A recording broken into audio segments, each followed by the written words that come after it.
Oh man. Okay. Good morning, friends.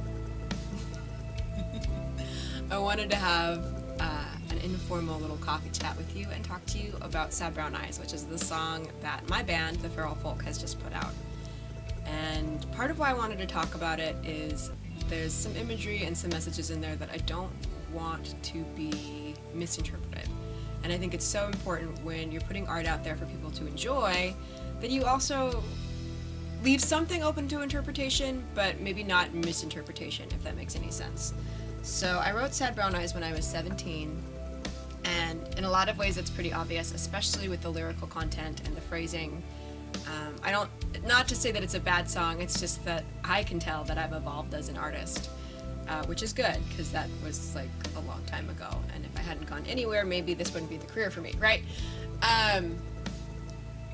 But I play this song as an adult in part, and I keep it in that style in part because it's like a time capsule of this period in which I was really struggling in my family relationships because of my depression, and then also my father's depression, and how that kind of changed the relationship from when I was a little kid to, you know, being a teenager.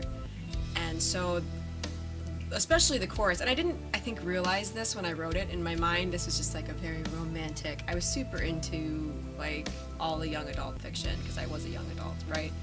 And like the bad boy that you can just love into being the right one, you can just heal their wounds. Like, that's a message that teenage girls get a lot, and that's part of why I'm making this video, is I want to say the song is not about that. Don't do that. It's in there, but maybe, you know, people will miss that whole little, not even my love could soothe those sad brown eyes.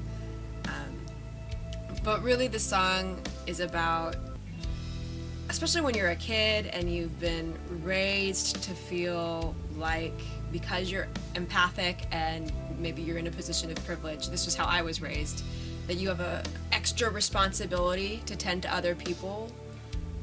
And so that sense of helplessness when a relationship changes and it's based on mental illness and there's literally nothing that you can do about it, but you still feel responsible, that is really what the song is about. And so I think it's important to preserve it in all of its 17-year-old written, like, awkward, intense glory, and also to tell you the backstory as well, because I think that there's not a lot of validation around the complexity of relationships, and there's not like one size fits all, even healthy relationships. And especially when it comes to mental illness, I know so many people that struggle with depression that feel like they're unlovable because they aren't able to kind of perform the normal relationship steps that a lot of people kind of expect of them. And then on top of that, sometimes depending on their own kind of emotional fluency, that depression comes out as anger, which is really toxic as well. So I think it's important to kind of capture and share that moment of my history and that struggle, and just the flawed human glory of it all, because we're not going to be able to go into relationship with each other and be 100% all the time, and we are oftentimes struggling with our demons, even if your demons are maybe a little quieter than other of our demons.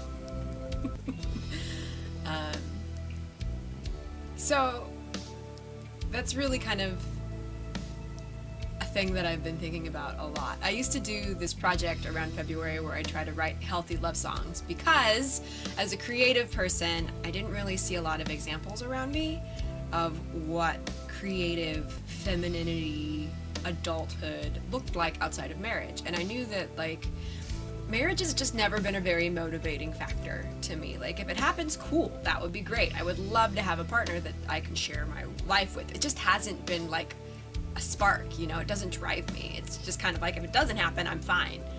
And that was not an example that I saw at all. So I was listening to music and I was looking at these female cultural figures to try and figure out how I fit into the world.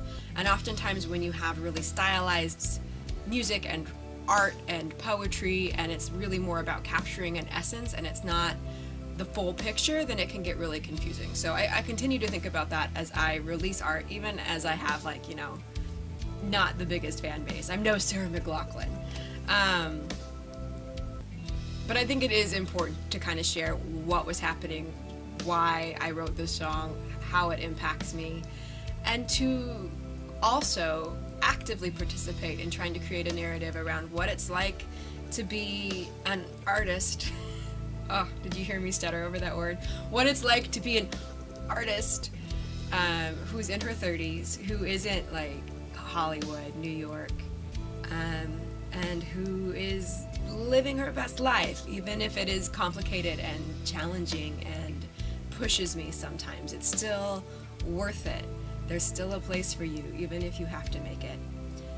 So that's my morning coffee thoughts with my cold coffee, because it took me a long ass time to get this camera set up, and I hope that you got some meaning out of this video.